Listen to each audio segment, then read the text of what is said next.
Good evening. My name is Mary Berry, and I am with the League of Women Voters of Albany County.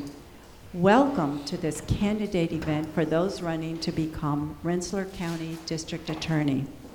This evening's event is being sponsored by the League of Women Voters of Rensselaer County. We wish to give special thanks to the RPI Chapel and Cultural Center for making this space available tonight. And thank you, the audience, for coming out this evening. It's wonderful to see you all here. The League is a nonpartisan volunteer citizen organization that promotes the informed and active participation of citizens in government. The League neither supports nor opposes candidates or political parties. The League has a long tradition of sponsoring candidate events to aid in educating the electorate so that on Election Day, voters will be able to make informed decisions at the polls. This year, the general election is on Tuesday, November 6th. The polls will be open from 6 a.m. until 9 p.m. For more information about the voting process and about candidates, go to the local League websites and the New York State League of Women Voters website, which has an online voter guide. This includes information from all candidates who responded to the League queries. The county and the New York State Boards of Elections websites have information as well. Just type in your address and information for you will come up. Be sure to read your postcard from the Board of Elections about where your polling place is located. The following ground rules have been agreed upon by the candidates in advance and will govern how we proceed. Each candidate will have 2 minutes for an opening statement, 2 minutes to answer each question, and 2 minutes for a closing statement. Each candidate has been given 2 red cards, they're sort of pink, to be used during the question and answer period. Each card will allow 1.5 minutes of additional time to be added to their response or to respond to something the other candidate has said. The League members are circulating with file cards. We need you to participate as well. Tonight, all the questions come from you, the audience. Write out your questions and the cards will be collected. The questions will be reviewed. They should be addressed to the particular office, not to a particular candidate, and be neutral in tone. They may be consolidated if similar. They will be eliminated if personal or illegible. I'm the one that needs to be able to read them. The questions must be able to be asked in 30 seconds or less. I realize that many people in the audience are fiercely partisan and exuberant supporters.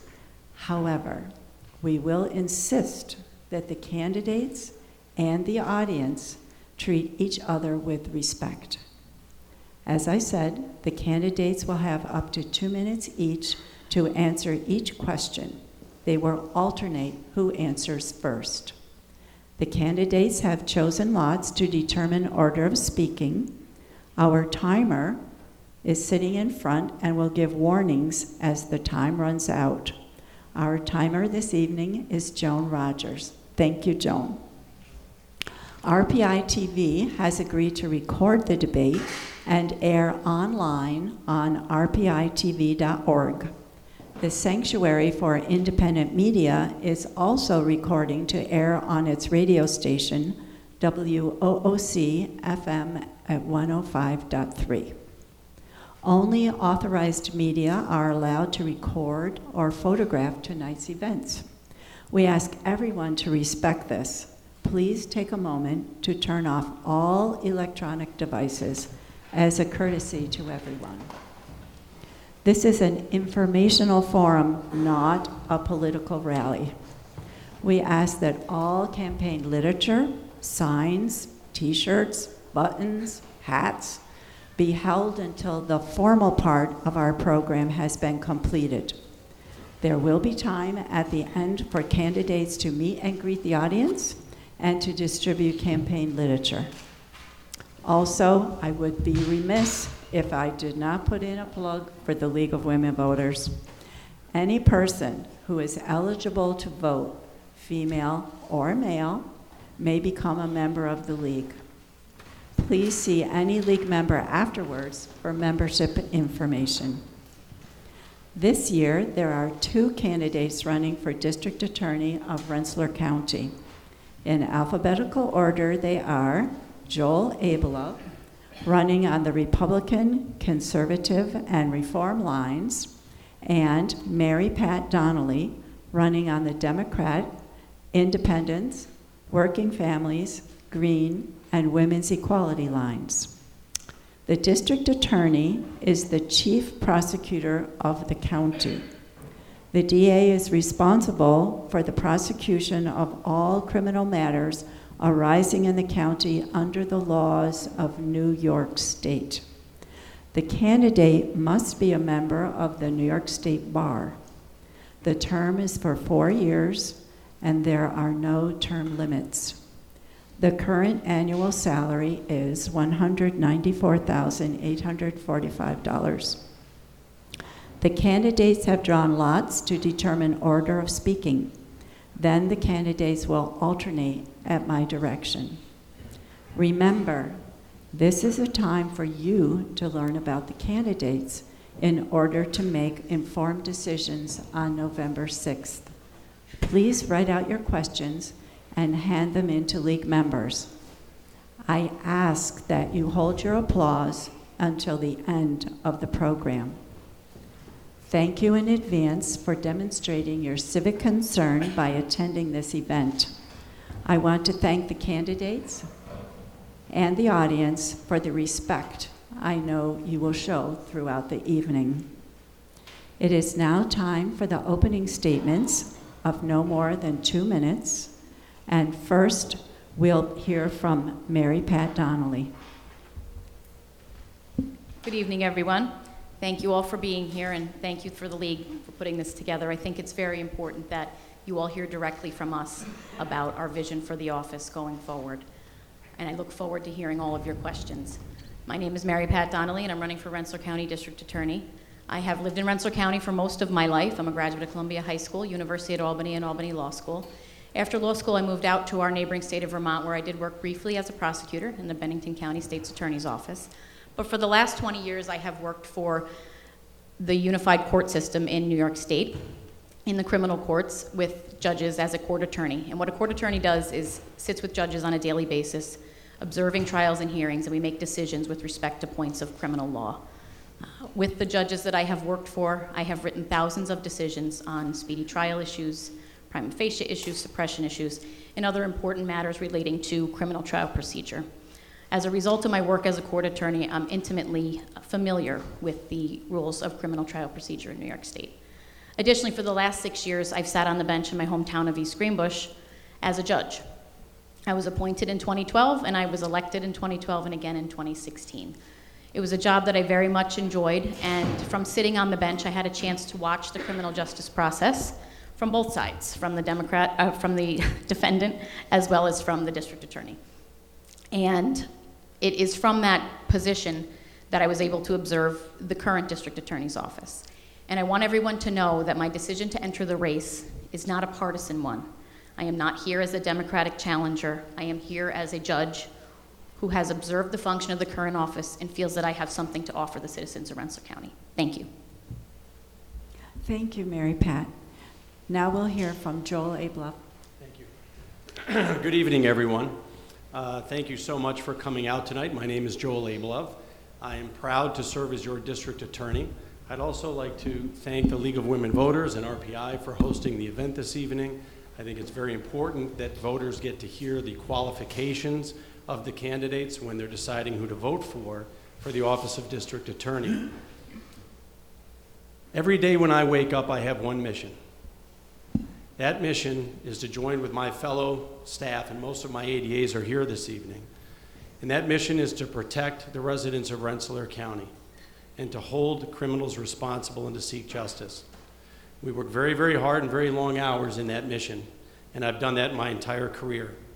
And I'm proud to say that our office was able to achieve a roughly 90% conviction rate for all of the long, hard hours that my staff and I put in. But even more proud than just a number, I must tell you I'm very proud of the support and the gratitude that I've received over many, many years from victims of crime and their families, because being a prosecutor is about being passionate about what you do in seeking justice, and there's really no greater feeling, no greater satisfaction for a prosecutor than to know that you're helping people out and getting justice for those victims of crime. I'll tell you, on top of and besides being able to get that conviction rate, it was done in the face of some serious opposition, and I mean good opposition from a very qualified defense bar, but also opposition politically. It's no secret that I've been targeted by Governor Cuomo, our former Attorney General Eric Schneiderman, our now disgraced former Attorney General who resigned in the face of some serious domestic violence accusations, and I've weathered that storm. I have fought back those charges in court and they were dismissed, and I appreciate everybody being here, and I look forward to answering all of your questions and discussing my experience. Thank you. Thank you. Now we'll begin the portion of where I ask the question, and the two candidates alternate who goes first to answer that question. Each candidate will have 2 minutes to answer the question. The first question will be answered first by Joel, and the question is a continuation of your opening statements.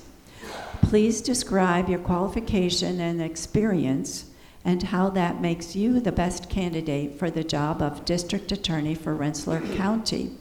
Please include discussions of the role of a prosecutor and combined with being a department manager. Thank you very much. That's an excellent question, and it's probably the best question we can answer here tonight about our qualifications. I started out as an intern in this office while I was in law school. I actually interned for the Albany County District Attorney's Office for 2 semesters as well.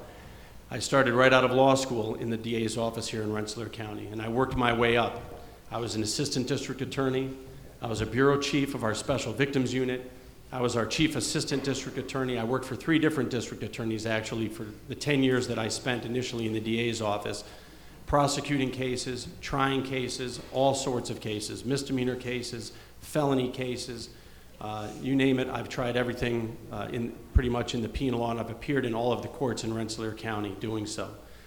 I then spent 9 years as a prosecutor for the state health department, prosecuting physicians and physician's assistant for misconduct under the public health law, holding physicians accountable for their misconduct, again, trying those cases in administrative hearings, developing those skills that every prosecutor enjoys developing throughout their career. Since being elected as district attorney 4 years ago, I certainly haven't shied away from being in the courtroom. I've tried cases, some very difficult cases, homicide cases, arson cases, burglary cases. These are cases that I've personally indicted and personally handled in court. Just last summer, I tried and convicted the convicted parolee who murdered a good man, Bill Chamberlain, near his Wine and Skill home. I took it upon myself to indict that case and to try that case because I believe strongly in it. And I'm currently prosecuting the quadruple homicide case from last Christmas time from the city of Troy because I believe so strongly in that case that I took it upon myself to handle it personally. I've developed the managerial skills over a career of being in the DA's office and supervising people, 23 years in the Army serving as a supervisor there and prosecuting cases also. Thank you very much. Mary Pat. Thank you. And this is an important question because many people have said, why is it that you want to be the top prosecutor in Rensselaer County when you are not currently a prosecutor? And that is exactly the reason that I believe I can fix what is broken in Rensselaer County. You have your experienced prosecutor, and you have the record that he stands on. I don't know where he got the 90% conviction rate from, because I too looked at the DCJS data, and there is an 89.5% conviction rate for drug felonies, but overall felony conviction rate is around 68%. And what you really need to know is that it was higher when he took office, and it has steadily declined during the last 4 years. These are the concerns I have as someone who has lived in Rensselaer County for most of my life, and someone who has worked in the criminal courts of New York for almost the entirety of my career, which is 20 years. And I have seen the problems with his office as a judge in the town of East Greenbush. And I have recognized that something is wrong. I don't know what it is. I do know that there has been an extremely high turnover in his office. Over 30 attorneys have left during his tenure. I do know that multiple cases have been dismissed on speedy trial grounds, and we've heard all kinds of crazy numbers, but at least 400 felonies were never presented to a grand jury. These are the reasons that I am stepping into the race, and I'm bringing forth my experience as a court attorney and a judge, and not as a prosecutor, because I think what the office needs is not a major overhaul, but it needs leadership, and we need to create an environment that attorneys want to work in. Thank you. If I may, I need to address a few of those matters. I'd like to. Thank you. 1.5 minutes. Thank you. I'm not sure how my opponent is going to utilize whatever leadership skills she claims to have, but as a court attorney for the last 20 years, I don't believe she's had any need to have any leadership skills. I can tell you that much of the statistics that have been cited by my opponent are basically statistics parroted from media accounts which have been inaccurate and which I've debunked in social media posts. You know, for all the time that my opponent spent on the bench while I've been district attorney, I've never heard a complaint from her or her court or the other judge that sits in her court or any of the other judges in Rensselaer County. There are 17 other city, town, and village courts in the county and 2 county court judges, and none of them have ever complained to me about my office being in disarray or any of the other terms I've heard my opponent use. The numbers of cases about being dismissed, I can tell you that when I came into office, there were scores of cases laying around that had already died, that had never been dismissed, that my office was tasked with cleaning up and dismissing because they had never properly disposed of those cases.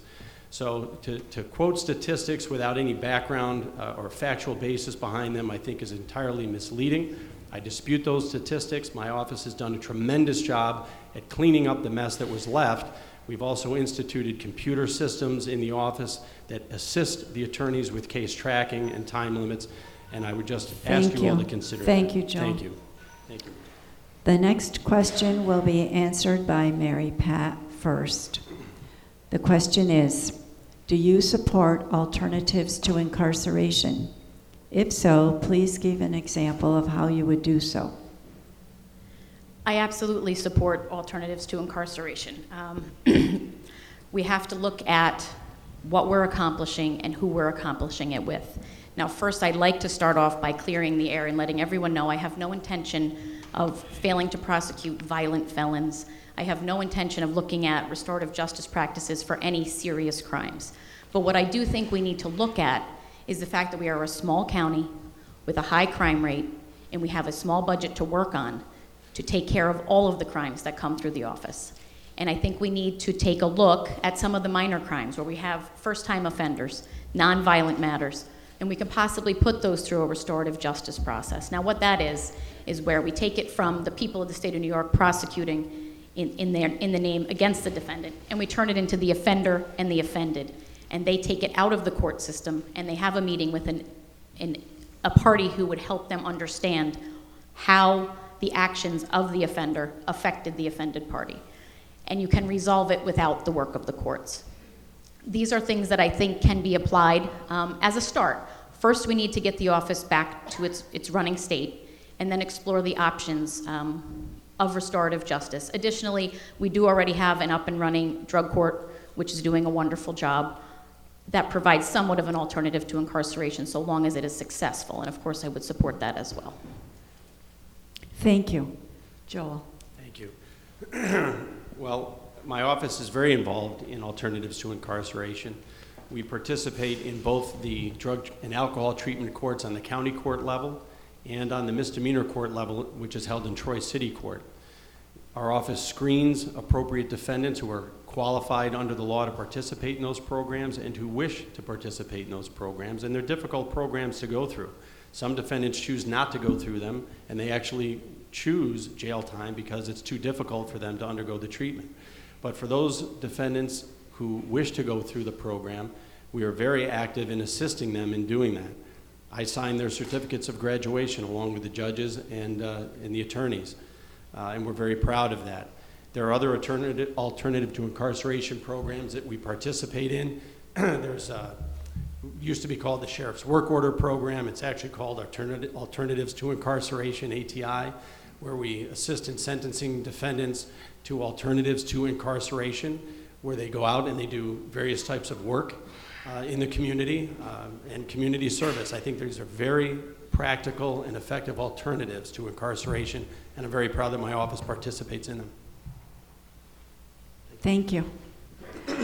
The next question will be answered by Joel first, and it is, I am from rural Rensselaer County. How often do you visit the local courts for oversight, consistency, and visibility?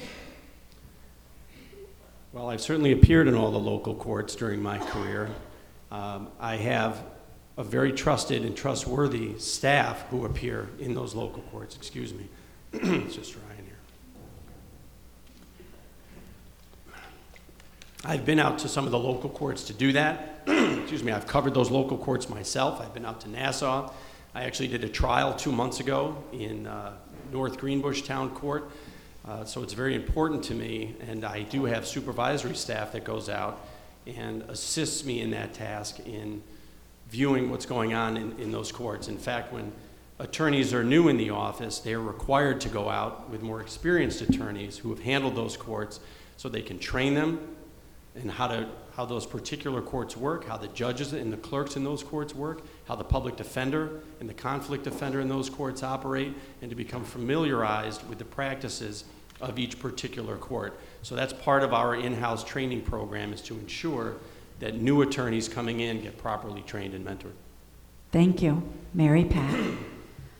With all due respect, in the 6 years I sat on the bench in East Greenbush, Mr. Abelov never set foot in my courtroom.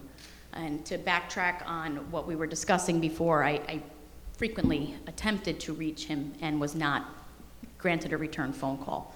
So that's completely inaccurate. I think it's very important that the district attorney visit the local courts, because they need to know, in some of these local courts, we don't even have lawyers as judges. So it's quite important that the staff that's being sent to these courts know what they're walking into. And having sat as a judge and having worked with so many judges, I have the ability to assess, I think, rather quickly what style a certain judge has. So I think that will be a benefit to my staff, that I'll be able to visit these courts and let them know what the judges they're going to be dealing with are like. Thank you. The next question will be answered by Mary Pat first, and the question is, although the jail population is in decline in Rensselaer County, it is higher than the national rate, according to the Vera Institute of Justice. How would you address this? Would you provide for those in need of mental health services, rehabilitation, and/or job training? Can you repeat the second half of the question? How would you address this? The Rensselaer County has, the jail population is higher than the national rate. Okay. Well, I think the district attorney has a role over and above prosecution, and that is to assess the people that come before its body and determine what's best in terms of assisting that person if they're going to be entering back into society. So I do think that obviously scanning defendants for needs for mental health counseling or any type of drug treatment is certainly beneficial and important. And I think it's important because we want to make sure that when these people have gone through the criminal justice system, that maybe they won't come back. So I do think that it's very important that when you are dealing with a defendant, you're dealing with them as a whole person. And it's very hard to balance this with the need for safety. And I certainly don't mean to come across to say that the function of the prosecutor is to help the defendant. But certainly when you're making your charging decisions and you're screening your cases, you're going to want to see if the crime that's being charged has something to do with someone's mental health state or an addiction problem. And if we can ferry those people into treatment and get them the help they need, perhaps outside of the criminal justice system, or perhaps by utilizing a drug court type of a situation, that might actually be the best thing for that person. Thank you. Joel? Thank you. The primary responsibility of any district attorney, first and foremost, is to seek justice. Justice can take many forms. It depends on a whole host of factors. My office is very involved in assessing the strength of a case and what's an appropriate outcome for a given case. We work closely with the defense bar when they bring us information about their client's mental health status, their substance abuse status, and we help fashion outcomes that we believe will address the concerns first and foremost of the safety of society, holding offenders accountable for their actions, and trying to ensure that they don't reoffend. My office happens to be a partner in what's called the Parole Reentry Program. We have a grant from New York State, and we employ a coordinator that coordinates these very services for parolees, because we recognize that when people get out of state prison and come back into the community, they need to be supported. And my office does those very services.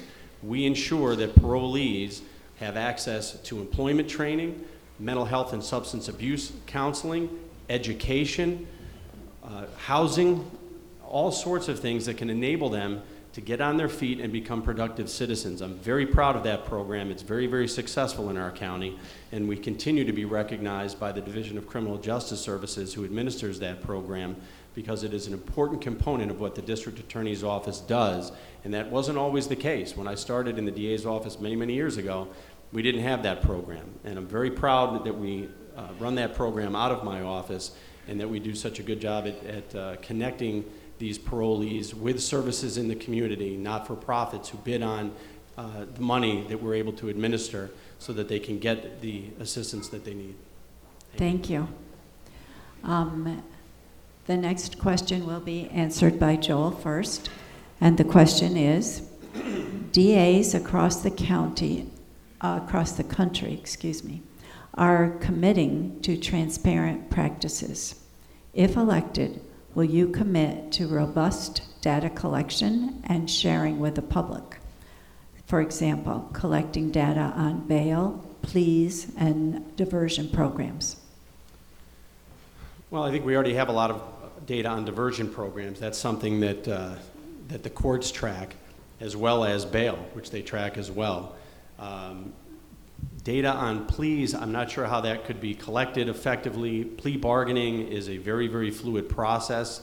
It's very much a back and forth between the prosecutor's office and the defense bar, and even the courts who get involved in the plea negotiations, because any plea bargain is a three-way agreement with all parties having to agree on the outcome. I hesitate to say that it should be something that is tracked. I wouldn't want the fact that that negotiation process is being tracked to influence anybody's good faith negotiation. And I also don't think that it's appropriate for different sides to have to go on record with the public as to what plea negotiations took place, especially for defendants. I think that's very dangerous. I think defendants should feel free to approach prosecutors, as their attorneys often do, and recommend certain plea bargains that their clients are willing to accept. If they knew that they had to be on record as to what they were suggesting for a plea bargain, I think that could have a real chilling effect on defendants' willingness to engage in that process, and that would hurt their clients. So I don't necessarily think that that's an effective tack to take. I'm all for transparency. I think the bail issue is certainly out there for everybody to see. Everybody knows how much bail is set on a given case in the defendant's case, because that's a matter of record. Thank you. Thank you. Mary Pat? Absolutely, I agree. I think transparency is very important to instill public trust. The question becomes, how do we commit to a robust transparency, and how do we put that into work in the confines of the office that we have. I think that with respect to bail, that is something that is tracked by the courts. I can certainly speak to that. And I can understand why people want to understand how bail is set and why bail is set. And that is certainly a hot topic. I can say that from my experience on the bench, I think I have a unique view of what bail is for, and I could bring that to the district attorney's office. Bail is not punitive. Bail is set to make sure the defendant comes back to court. And I think that, unfortunately, as I stated earlier, a lot of town court judges are not attorneys, and they need to understand that. They need to understand the purpose of bail. And we're seeing in different parts of our state where bail is being abused. So I would commit to any type of transparency to track what's going on within the office. You just have to be careful that you're not within the confines of anything that's privileged. Thank you. You'll answer this question first. Okay. The question is, in light of the opioid epidemic, what are your thoughts on the special drug court? I think that drug court is a very, very beneficial process. In fact, when I was in Albany City Court 20 years ago was when we began our first treatment court there, and we saw what it can offer, what it can offer to certain defendants. The opioid crisis here in Rensselaer County is in a terrible place, and I have to say that I think Rensselaer County has taken some very important measures, trying to raise awareness, obviously, and to offer help to people that need it. I think that a specialized treatment court for opioids would certainly put those folks who are battling that addiction in a separate place away from those who are dealing with other addictions, because it is different, and it definitely is targeting a different demographic. So I would fully support anything we can do to make inroads with respect to that crisis, and I would work hand in hand with Rensselaer County because I think we've already put some really good programs in place. Thank you. Joel? Thank you. Obviously, my office is very involved in the drug treatment courts that currently exist. I'm a member of the Rensselaer County Heroin Coalition that was started a little over 2 years ago. We meet regularly to discuss the issues. The group started from just a few of us to now having over 700 members of all folks in the community from all different disciplines. I've seen in the DA's office firsthand with the cases that we prosecute the horrendous impact that heroin and opioids have had on crime in our county. So many of our defendants are committing crime, if not directly related to the drugs and having the drugs or selling the drugs themselves, but committing crimes in order to support their habits. The larcenies, the burglaries, robberies, etc. Many of these defendants are committing these crimes in order to support their drug habit. I believe just recently there was a directive that came down from the chief judge requiring that there be an additional heroin or opioid treatment court on top of the drug treatment courts that we have. So I look forward to working with the judge in the county who handles that to work on that, the implementation of that, if that certainly comes to fruition. But I can tell you it is a horrendous problem. My office is assisting to pay for the very recently established opioid coordinator in Rensselaer County. We've set up a hotline so people can call and talk to somebody and get help. These are all very proactive steps that the county has taken and that I've taken along with them to help combat this crisis. I've also partnered with the United States Attorney's Office, the Sheriff's Department. We've traveled around to various schools around the county to help educate the community about the severity of this crisis and what the community can do to be involved. And I'm very proud of the work that we've done in that regard. Thank you. Thank you. The next question is, do you support treating minor infractions as non-criminal offenses? Why or why not? Well, very minor infractions are already non-criminal offenses. They're called violations under our law, and there are many types of them, from harassment to disorderly conduct to possession of small amounts of marijuana.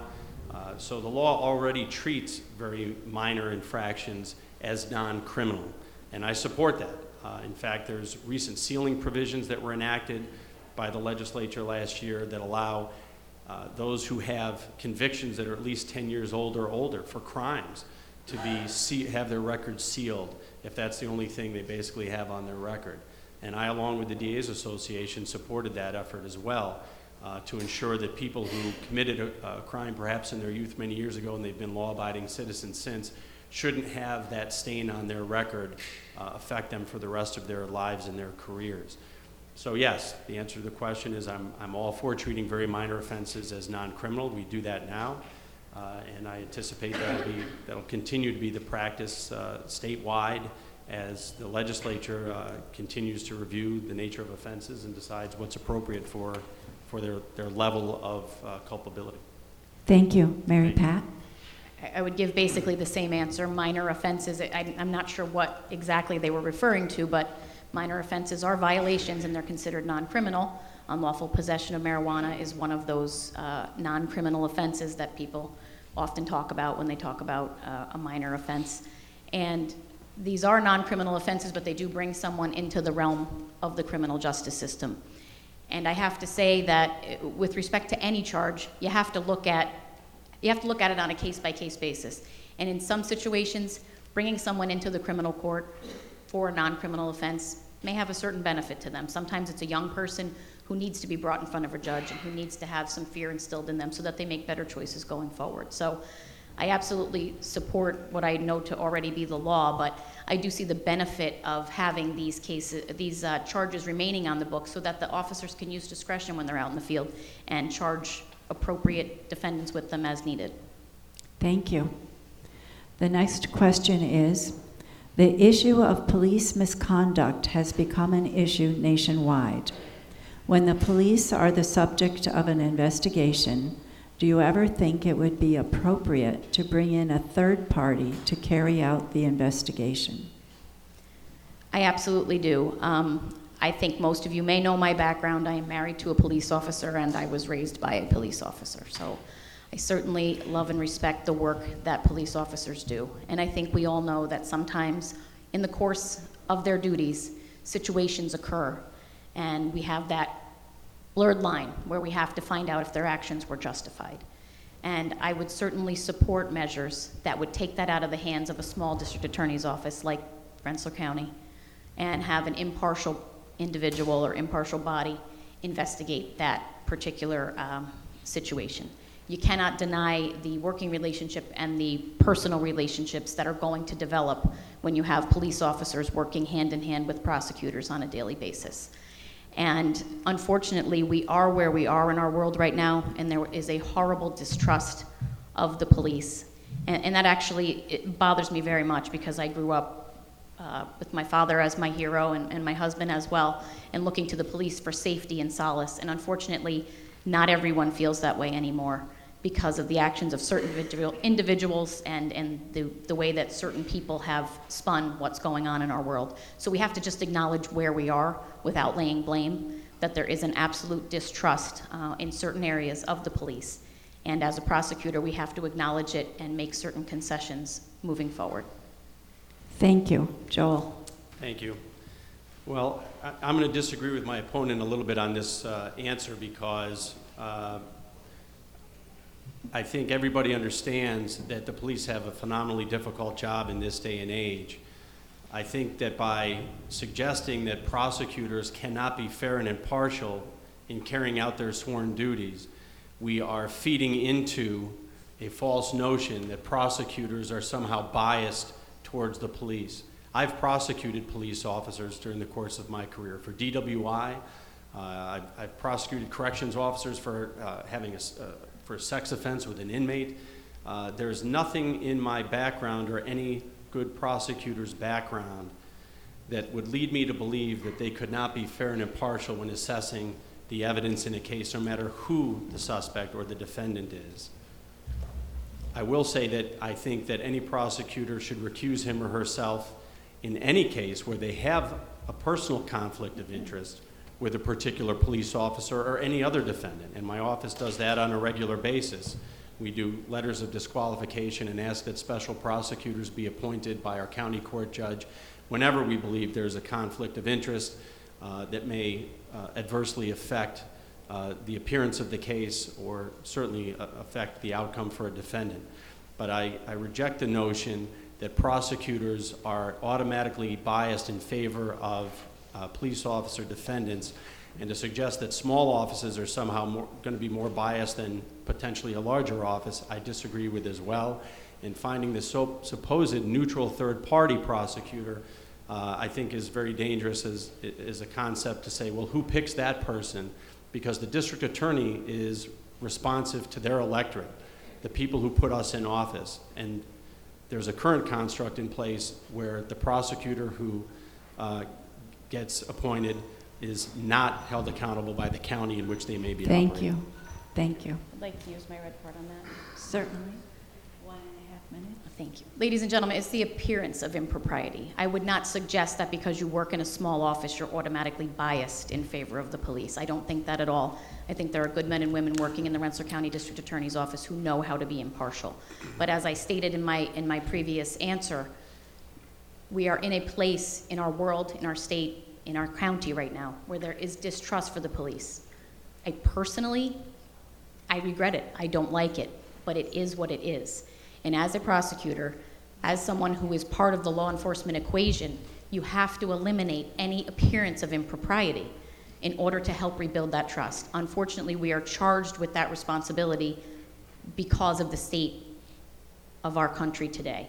So it is not because I think that a prosecutor in Rensselaer County cannot be fair and impartial.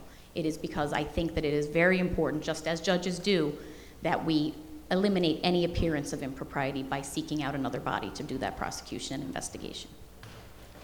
Thank you. This next question will be answered by Joel first. The question is, to whom is the district attorney accountable?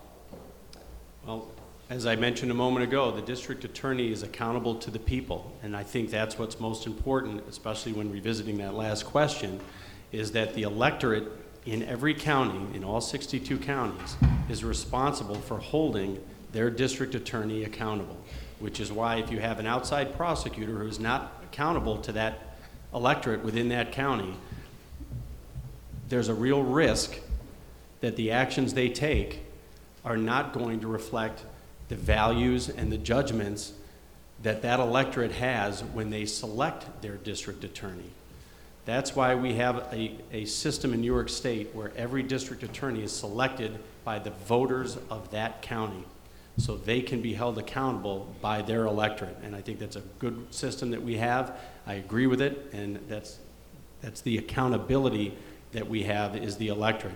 Certainly there's the Bar Association and the Appellate Division exists, as they do to hold all attorneys accountable in instances of alleged misconduct. But as far as the judgments that a district attorney exercises within his or her office, that accountability is to the people and directly to the people. Thank you. Mary Pat? I don't wholly disagree with Joel on that. However, I think the district attorney is responsible to the truth. And if the truth can't be found under the circumstances of a particular case, you have a responsibility to pass that on to someone who can. You are responsible to the electorate. You are responsible to the people of the state of New York, because that is in whose name you are doing your prosecution. But if your attempt to seek justice is going to be clouded by a particular aggravating factor in any case, you have a responsibility to declare that and to find someone else who can do the job. So I don't disagree that you're responsible to the people, but I think we need to know we're responsible to the truth first, and we have to make sure that the situation that we create will help us find the truth. Thank you. The next question is, do you support the end of the system of cash bail? Why or why not? I don't support the end of a system of cash bail. I, as a judge, imposed bail on a frequent basis when it was necessary. And as I stated previously, I think I have a good understanding of the purpose of bail. The problem we have in New York State is that, and I'm going to pass this on to the judges because I don't actually think it's the prosecutors who have a misunderstanding, because they're only making the recommendations. It's the judges who are imposing the bail. The problem in New York State is that many of our judges are not lawyers in the town courts. And then when we go down to New York City, we have judges who are randomly setting bail, cash bail, that people simply cannot afford. So while I appreciate the idea that we don't want people incarcerated because they can't afford to pay, I don't think eliminating cash bail is the answer. I can tell you that when I had someone in front of me in town court, I would do my very best with what I had, with the help of both attorneys, to figure out what this person's lot in life was, and if they were going to come back to court, and if I had an absolute concern that they weren't coming, what amount of money is going to entice them to come back. And when someone was to see me on a fine and to make a payment, I always made sure that we had a person-to-person understanding. This is not about the money. If you don't have the money, you come back to court. You come back and see me, and you will not end up in jail. It's about respect for the system, and it's not about putting people in jail because they are poor. I have a very big concern about ending the use of cash bail because I feel that there are certain circumstances in which we really need it to make sure that violent criminals come back to court. Thank you. Joel? Thank you.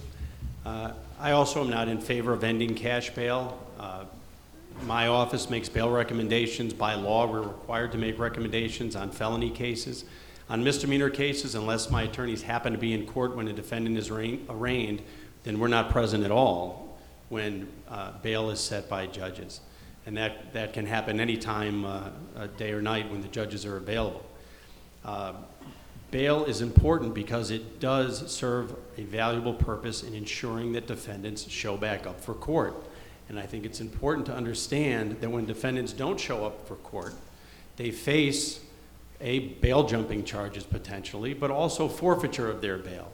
And to disincentivize defendants from showing up by eliminating a tool that judges have to ensure their appearance, I think is a mistake.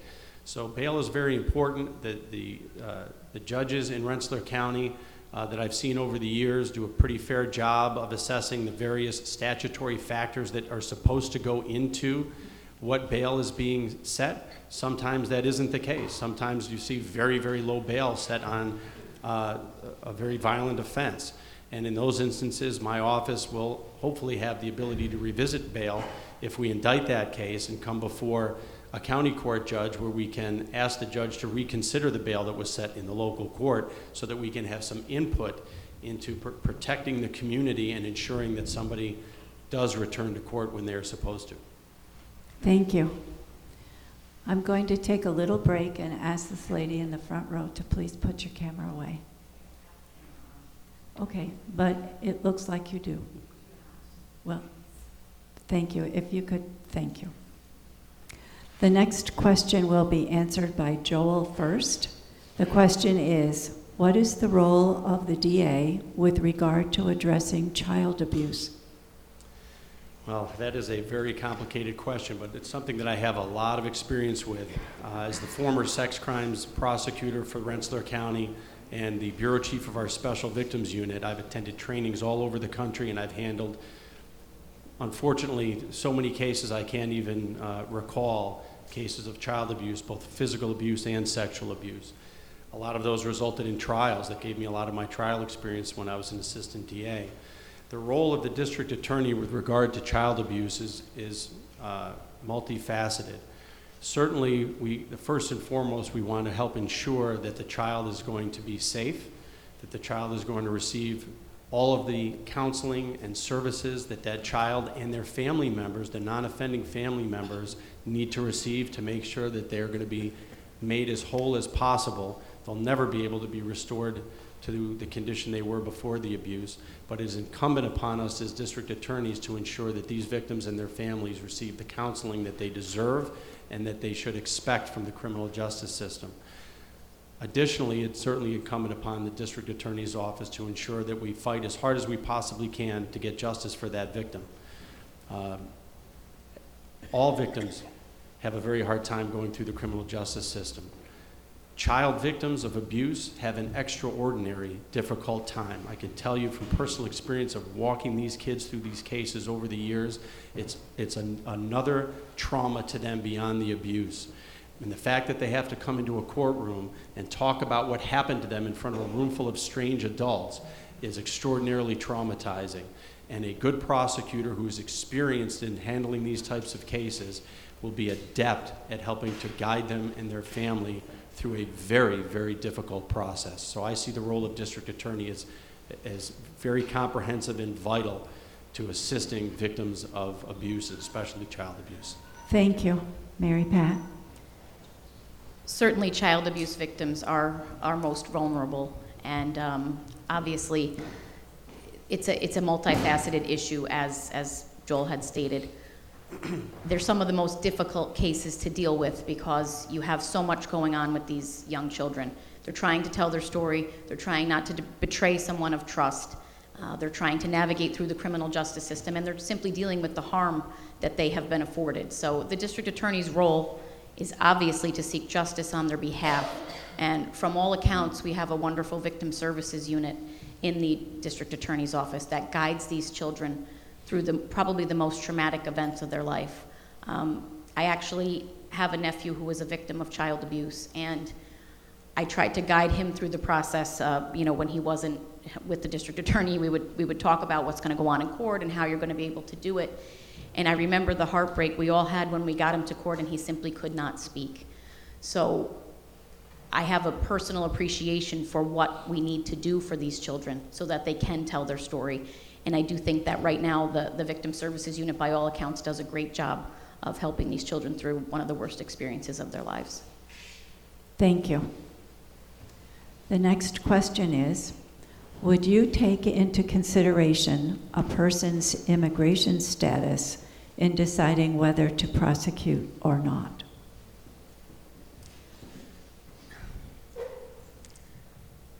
Every case is going to have to be evaluated based upon a multitude of factors. Immigration status would not be a deciding factor. I can tell you that as a judge, on many occasions, I have had some individuals in East Greenbush Town Court who had immigration issues, and what we always did is we gave plenty of time for their attorneys to inquire as to what was going to happen as a result of any plea that they might take. I think we need to be sensitive to the situation of individuals that come before the court, but at the same time, we have to balance that with public safety. So if you're talking about an individual who, for example, has a warrant for their arrest, I certainly don't think that their immigration status should bar us from executing that warrant. Should we be digging into the immigration status of every single person that comes before the court as district attorney? Probably not our function. It's more of a federal function. It's more of a civil issue. But as district attorney, if I became aware that a defendant in front of me had an immigration concern, such as a warrant, I do think that it's my obligation to execute that. It's a real balancing act with immigration, because we have to weed out the people that are here seeking what we love about our country and the people that are here to harm us. And it's a really tough thing to do. Our immigration system is broken. You don't need me to tell you that. And we need to work very hard as a country to fix it. And the criminal justice system is certainly one spot where we have to figure out how we're going to weed out those people that are a danger to us and those that have come to our country seeking solace. Thank you. Joel? Thank you. I don't think immigration status should play into a prosecutor's consideration at all when deciding what sort of justice you're seeking. Justice is justice. It's supposed to be blind. It's not supposed to depend on the color of your skin. It's not supposed to depend upon your religion, and it's not supposed to depend on your immigration status. If you're here and you commit a crime, that's the first thing that brings you into the criminal justice system and before a district attorney's office. If we later learn that you happen to be in the country illegally, that's just another issue to be dealt with, not by the district attorney's office, but it gets dealt with by the courts, who are required to advise defendants before they plead guilty how that guilty plea may affect their immigration status. And it's dealt with by the federal government that enforces our immigration laws. So as district attorney, I don't consider somebody, if they happen to be in the country illegally, I don't treat them any easier or any harsher because of their immigration status. I look at what is the crime, what did they do, what is their history, if they happen to have a criminal history that we're able to become aware of, what's the impact upon the victim, what's the cost to society, what does justice demand in a given case. There are defendants who we're prosecuting currently for homicide who are here in this country illegally. The people who they were alleged to have murdered were also here illegally. I don't treat that case any different because of the immigration status of either the defendants or the victims. Thank you. Thank you. The next question is, how do you fight cybercrime? Thank you. I'll tell you, talk about an emerging area of the law. As is common with many areas of the law that get developed, technology always seems to beat law to the punch. The legal system and our legislators are always playing catch up with the latest technology. When I started in the DA's office, well over 20 years ago, we didn't have nearly the technological issues that we face today. We didn't have social media. There wasn't anywhere near as much use of the internet to commit crimes. So there's a whole lot of cybercrime that goes on, and they're very difficult cases to prove at times because people can commit these crimes from anywhere in the country or anywhere in the world. People can steal your information, make purchases on your accounts, and trying to track them down and actually hold them accountable and prosecute them is very, very difficult, especially for a district attorney's office that doesn't have the reach that the federal government has. It's been my office's practice to partner with our federal agencies whenever possible, whether it's the United States Secret Service, whether it's the FBI, whether it's the DEA, any of the federal agencies that have a lot more of the resources and the capability to help us investigate these matters. Because the truth be told, if you say I've had my credit card stolen from an online purchase somewhere, it's very difficult because state subpoena power has its limitations when we try to find out information that may be around the country, and it's next to impossible to try to find out information of people who are overseas who are doing this type of thing. So it's a tremendous challenge for all of law enforcement, and it's certainly a challenge for district attorneys everywhere. Thank you. Mary Pat. It certainly is an emerging area in the law. As a mother of 5 children, I am seeing on a daily basis how much time young people are spending on their phones. And certainly there's cybercrime, as Joel talked about, with people stealing credit cards and things of that nature. But then what I had seen at the town court level is more of the harassment crimes that we see through Facebook and social media. And that is certainly an emerging area of the law. You have your jurisdictional questions, you have your actual harm queries, whether or not the person was actually going to do what they threatened to do on social media. We're breeding a whole generation of kids that hide behind a screen and say things that they might not actually do. However, in the world we live in, we have to take these threats seriously. And the ease of use that our youth have right now of cyber technology and of social media, it's really bringing a whole new realm into the law. So, as district attorney, you prosecute the crimes that are on the books, and you certainly hope that as our country is evolving and we are seeing crimes committed in a different fashion than they were when the laws were drafted, that the laws are amended so that we can seek justice when in fact something is committed via social media, Facebook, through text messaging. It's one of those things I always added when I was issuing an order of protection. I would say, you understand this means you cannot text message the person, because it's not even in the order, but it is such a common means of communication. So it's a real evolving area of the law, and it does provide a lot of challenges. Thank you. The next question is, do you support efforts around discovery and speedy trial reform that would strengthen due process protections and the right to a speedy and fair trial? Well, New York State certainly has the right to a speedy trial codified in our laws. And as a court attorney, I am intimately familiar with those 3030 statutes. And I have written thousands of decisions with respect to speedy trial and the need to be mindful of those protections. It is certainly also within our state and federal constitution. I'm not quite sure. I think the question is probably more along the lines of someone being incarcerated for a certain period of time, and that's more of a constitutional protection. And there are certain factors that have to be examined to determine whether or not someone should be released from custody pending a trial based on that speedy trial protection. So I certainly, as a judge and in my work in Albany City Court, we have always had the golden rule is that no one should sit in jail. And I think that speedy trial, we have the constitutional speedy trial, and we have the statutory speedy trial, which is basically a statement of readiness, but the actual bringing the matter to a speedy trial is one of the cornerstones of our country, that you're not going to sit and wait without understanding what's going on and without having a chance to be brought to trial and defend yourself.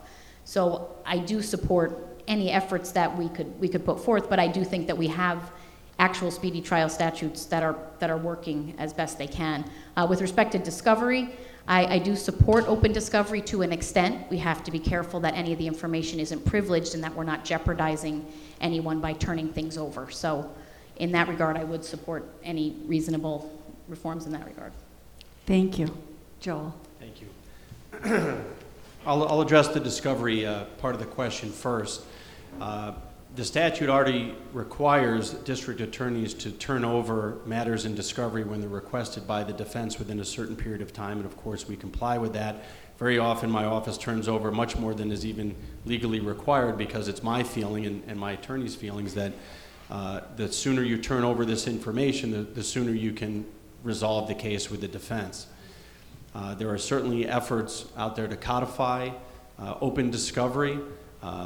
Some states have gone that way. I'm not opposed to it if the legislature decides that that's what they'd like to do. I do have serious concerns about certain information being disclosed, and we can seek protective orders from the courts at various times, but I'd have real concerns about personal information, victim information, witness information being disclosed before it's required to before a trial, because that can put witnesses and victims' lives and safety at risk. With respect to speedy trial, up in our county courts for our felony cases, they receive lists almost on a weekly basis called standards and goals that come down from the administrative judge, telling them how much time they have to get their cases resolved, and they move them very, very quickly through the process because of that list. Where I've seen in my experience delays happen have been much more prevalent on the local court level, in our city, town, and village courts, where cases that are ready for trial languish month after month after month. And as prosecutors, we do not have the ability to force a judge to set a trial date or to set pretrial hearings. All we can do is request that that happen. And I've seen a lot of cases over the years take a very, very long time to get to trial because some local court judges are averse to actually scheduling it for a trial. And that's where I think the real battle lies in moving cases along. Thank you. The next question is, as Rensselaer County historically pays assistant district attorneys lower wages than surrounding counties, what is your plan to recruit and retain quality employees? Thank you. Well, I certainly have experience in taking up this fight. I can tell you that we've made that comparison to surrounding counties in the past, and my office has successfully fought for some increases in wage levels for assistant district attorneys. And that is much needed, and I'm going to continue to fight for that because we do a very, very good job in the DA's office of training lawyers, training assistant district attorneys to become trial lawyers and to become very skilled negotiators and litigators. But when they attain a certain level of experience, they obviously become more marketable. And it's a good economy, certainly right now, and there's plenty of jobs out there for good lawyers.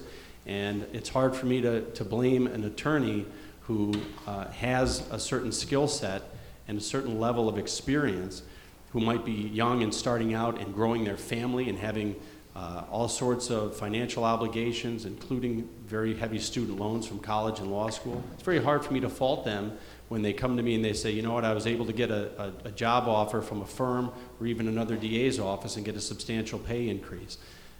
I have had attorneys who've left and gone into the private sector who've said to me, I'd really, really love to stay. I love this job with all my heart. I'm passionate about it, but I can't turn down a $30,000 pay increase. And I can't fault them for that. It's unfortunate, but it's a very common problem across New York State. I know DA Soares in Albany County, who was just quoted in the paper a couple of weeks ago, talking about the large amount of turnover he's had in his office because of the very same issue. So it's something I have fought for, and something that I will continue to fight for, to not only recruit attorneys, but to retain experienced, competent lawyers to work on behalf of the people. The work that we do in the DA's office really deserves no less. Thank you. Thank you. Mary Pat. I'm not so sure that it's the salaries in the office that are really the root of the turnover in the current office. I don't think that many people go to a district attorney's office with the intention of making a hefty salary. I think ADAs understand what they're signing up for, and they're ready to do the job because they're passionate about prosecution, or maybe they're just looking to get some trial experience. I think what needs to be done in the Rensselaer County District Attorney's Office to retain staff is we need to create an environment that people want to work in. And the problem that I have identified in the office is that the assistants do not have the authority to dispose of their cases. There's a tremendous amount of responsibility vested in the DA, and the ADAs are often required to answer to the DA or his chief assistant before they can make any decisions.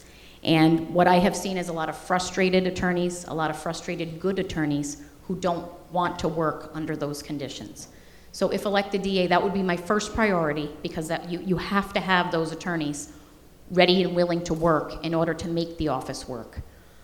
My second priority, if I were elected, would be to speak to law enforcement and find out where the lapse is. What's going wrong between arrest and dismissal? What do we need to do differently? I want to listen and to figure out what we can do differently. I think that attracting and retaining staff is all about making people want to work in the office and creating an environment where they feel valuable and where they have the authority to do what they need to do to get the job done. Thank you. The next question is, what is one of your weaknesses? My weakness would be that I'm a little too hard on myself, and I think that I can always do better. And this can be very annoying to those that live with me, but I really feel like I hearken back to something that was told to me in middle school, and I'm sure you've all heard it. To those who much has been given, much is expected. And I have had a benefit of growing up in a stable home, provided with an education. I've married a wonderful man who supports everything I do. I have 5 healthy children. I owe my community a debt. I owe service to my community. And I am very hard on myself because I know how much has been given to me and how much I need to give back to the world. And that is why I am in this race, in fact, because I sat on the bench and I saw a need, and I said to myself, there's no reason you cannot put yourself out there and try to do this job. So my weakness would be that I like to do things better every time, and that I'm a bit too hard on myself and rarely satisfied with the job that I do. Thank you. Joel? Thank you. Well, I think one of my biggest weaknesses is probably also somewhat of a strength, is that I'm a workaholic, and I'm constantly at the office. I'm constantly working. This is a job that demands that type of time commitment. In the last 4 years, I've taken one vacation for 1 week. And I've certainly been told by family members and a number of other people that I should take more time for myself and should take better care of myself in that regard. But to me, the job comes first and is much too important. The passion that you have to do a good job as a prosecutor requires you to dedicate yourself wholly and fully. You have to be all in. You cannot, and it's unfortunate, but I put a lot of other things first in my life when it comes to work. And I've got a loving family that has understood that the dedication to protecting others sometimes comes first. When I went to Afghanistan for a year, my family, God bless them, understood that I was doing it for them, and I was doing it for all of us to try to keep them safe. And all the baseball games that I missed when I was an assistant district attorney and my kids were growing up, and all the parties that I missed and the occasions of going out, always took a back seat because I couldn't let down the office. I didn't want to let down the victims in my cases. So I suppose that could be deemed a weakness, but I like to think of it as a strength, because I think that is probably one of the most important qualities for a prosecutor to have, is the sheer dedication to the office and the willingness to do whatever it takes to try to make sure the job gets done right. Thank you. The next question is, what is your stance on prosecutorial discretion? I think prosecutorial discretion is a vital tool that prosecutors have. You're electing a district attorney to exercise good judgment, sound reason, to reflect the values of your community. We can't do that without the discretion to exercise those values and to reflect the judgments that we believe are best for the community. If we didn't have prosecutorial discretion, the laws could easily be written to just be formulaic, to say if you do X, you're getting Y. But that's not how justice works. Every defendant is different, every case is different. That's why justice allows district attorneys to exercise their prosecutorial discretion to give somebody a break when they really need it and they deserve it, or to treat somebody more harshly because they have an extensive criminal history and they're not remorseful and the victim is irreparably harmed. Prosecutorial discretion allows your will through your prosecutor to be exercised. And it should always be there. It never should be taken away from prosecutors. And the process for objecting to whatever discretion is exercised by a prosecutor is to get out and vote. Mary Pat. Prosecutorial discretion is the heart and soul of why we're here tonight, because prosecutors are vested with that ability. The power that comes with this office and the ability to make decisions that affect people's lives is the reason why we are an elected, why it is an elected position. That's why you need to know who we both are, so you know how we're going to apply that prosecutorial discretion. Just because a police officer brings a charge to the DA's office doesn't mean it gets prosecuted. And there are so many factors that are going to go into prosecutorial discretion. But what I can tell you about my office, if elected, is that my discretion will not be used in favor of my friends or against my enemies. It will be used uniformly in every single case. I have the moral compass to know what a vast responsibility this office holds. And I held that responsibility dear to me when I was a judge in the town of East Greenbush and as a court attorney to the many judges that I have served in the criminal courts. It's a huge, huge responsibility, and it's what our entire country is built upon. So I firmly understand how important prosecutorial discretion is. And I think it is so important that you know that I will never use it in favor of any political measure, in favor of any friend, or against any enemy. Thank you. The last question, and I have to compliment you all. There's a lot of questions, and a lot of them are actually duplicates. So I just want to congratulate you all on submitting so many very good questions.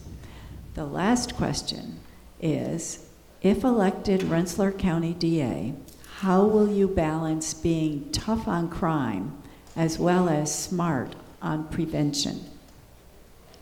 I think that's an excellent question, and it really goes to the heart and soul, again, of why we are here. Being tough on crime is what you want from your prosecutor. We want the criminals to go to jail.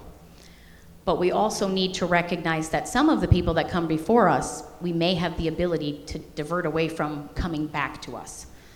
So what you need to do as a prosecutor is invest in our communities. We need to use what we have, which is the status of being a prosecutor, as well as any money which may come into our office through forfeiture funds, to benefit the community. Invest in the people that live in our community and give them opportunities so that they are prevented from choosing a criminal lifestyle. If it means investing in sports programs for kids, if it means investing in assisting the city of Troy in opening those swimming pools, that's what we should be doing with any financial resources that we have, because prevention is a lawful use of seizure fund, a lawful use of forfeiture funds. And that money should not be used for furnishing the office and for niceties for ourselves. As a prosecutor, you have a full obligation to all of the people in the community. So I want a prosecutor that's tough on crime, and that is what I will be. But I'm also mindful of the fact that if we can divert some of these young people away from the court system, then we're all big winners. So we need to balance each of those. And again, I think that's what you're all voting on, folks. Who's going to balance that? Thank you. Thank you. Joel? Thank you. Well, I'm the only candidate up here who's got experience doing just that. I'm the only prosecutor who's actually prosecuted cases in the state of New York, and you can look at my record and my experience in doing these types of things. It is a prosecutor's job to hold criminals accountable for their actions. And I'll tell you, with regard to my opponent's comments regarding forfeiture funds, that tells you everything you need to know about her lack of experience. It is illegal for prosecutors to use forfeiture funds for anything except law enforcement and prosecutorial purposes. I can't open the pools with forfeiture funds. I can't fund daycare programs with forfeiture funds. That would be illegal. And for my opponent to suggest that she is going to do that with asset forfeiture monies, if she's elected as district attorney, you should know that she cannot do that. And if she does that, I guarantee it, she's going to get into big trouble with the state, because we are not permitted to use asset forfeiture funds for illegal purposes such as that. It's very, very strictly outlined in the law as to what asset forfeiture funds can be used for. My office holds people accountable every single day. Prevention, I'm out there in the schools talking to kids about not joining gangs. I've partnered with the U.S. Attorney's Office in doing that every year that I've been the elected district attorney. I go out and talk to grade school kids about not joining gangs. I've been to our schools to talk about prevention as far as the opioid and drug problem that we have. I've been to our senior centers and developed materials to help our seniors avoid becoming victims of abuse and what to do if they are victimized. And I've gone around to all of our senior centers and talked to them about these issues. So the district attorney's office plays a very important role when it comes to prevention and the education and the outreach. And I have done all that. So all of the things that my opponent has said that she plans to do or would like to do, I'm the one who's been doing it. And I'd like to use my last red card if I could. A minute and a half. Yes. You know, one of the subjects that has not come up yet, and I'd like to discuss it, is the SAFE Act here in New York, because it's very, very important. And it's one of the reasons why I'm fairly certain that I've been targeted by politicians on the state level, because I've been such a vocal opponent of the SAFE Act. I believe it's unconstitutional. I believe it unlawfully punishes law-abiding gun owners in this county and in this state. And I'd like to know from my opponent if she plans on enforcing the SAFE Act, because I stated when I ran 4 years ago, and I'll reiterate now, I believe that trying to turn law-abiding gun owners into criminals by outlawing what they otherwise had lawfully possessed is wrong, and I will not prosecute somebody for that. And that's where that prosecutorial discretion comes in. And I think that the voters deserve to know whether or not my opponent, and she has time because she can use her last red card, where she stands on the SAFE Act and the Second Amendment, and whether or not she intends to enforce it if she becomes a district attorney. Thank you. Is that a question, or do I use my red card? You can use your red card. Okay. 1.5 minutes. Wow, I got a lot of things to say here. First of all, I'm not sure how many times I have to say it and how many times you're going to refuse to listen, but I am a supporter of the Second Amendment, and I am opposed to the SAFE Act. I know my opponent doesn't want to hear that, because it's what he's got in his corner right now. So we don't disagree on that issue, and every time I've been asked, I've stated that, and he has decided to repeatedly state that I don't support the Second Amendment, which I take great offense to. But let's just go back to that forfeiture issue. You absolutely can use forfeiture funds for prevention, and there is a certain school of thought that if you invest in our communities and our children, that can go under the auspices of prevention. I also stated that we should use our position and any money available to the office to invest in our communities. Obviously, if I cannot use that money for those purposes, I would not. I would just like to make that clarification before my opponent goes back and tells everyone on Facebook that I'm going to illegally open pools with forfeiture money. Stop. And I'd like to also let you know that forfeiture money was used by my opponent to purchase himself a vehicle and vehicles for his investigators. And that money was not used to assist law enforcement or our community. Thank you. Stop. Please. We will now have closing statements. Each candidate will have 2 minutes. I want to thank you all, both candidates and the audience, for demonstrating your civic concern by attending this event and for the respect you have shown throughout the evening. Don't forget to pick up league material on your way out, but most importantly, don't forget to vote on Tuesday, November 6th. The League wants everyone to vote and to be confident that their vote will count, but also to be informed voters. Participate in your government, let your voice be heard, exercise your right to vote on November 6th. Now, Joel will begin with his closing statement. You have 2 minutes. Thank you very much. Thank you all again for attending this evening. Thank you again to the League and to RPI. Voters often express a complaint that it's hard for them to tell the difference between two candidates because they may be very similar in their viewpoints. I don't think the differences could be any more stark as far as our experience is concerned. My opponent has never prosecuted a single case in the state of New York. Her experience comes from sitting in the courtroom or in the back room of a court as the law clerk for judges and sitting on the bench in East Greenbush Town Court. Both of those courts are misdemeanor level courts. She's never appeared in county court in New York State. She's never tried a case in New York State. I still don't know if my opponent has ever tried a case when she spent a very short period of time in Vermont handling criminal cases and family court cases. And to elect a district attorney who has no experience actually doing it is frightening to me, because how do you expect the district attorney to train and mentor those young attorneys coming up to do a job that she has never done herself? How do you expect her to be able to step into the shoes of an experienced prosecutor and try a case when she's never prosecuted a case in this state? That is the difference in the choice that voters have next Tuesday. And to entrust the significant position of district attorney to somebody who says, well, I've watched it happen, is like saying that my daughter loves watching Law and Order, so she's qualified to be district attorney. It's not the same thing. There's a difference between seeing it, watching it, and actually doing it. And experience counts more than anything in this job.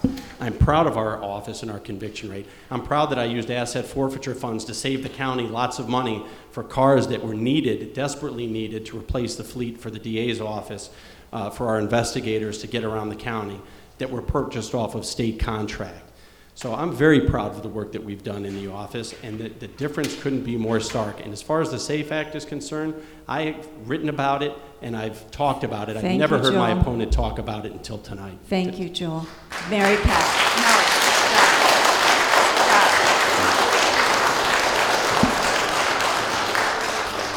No, I said thank you too soon. I'm sorry.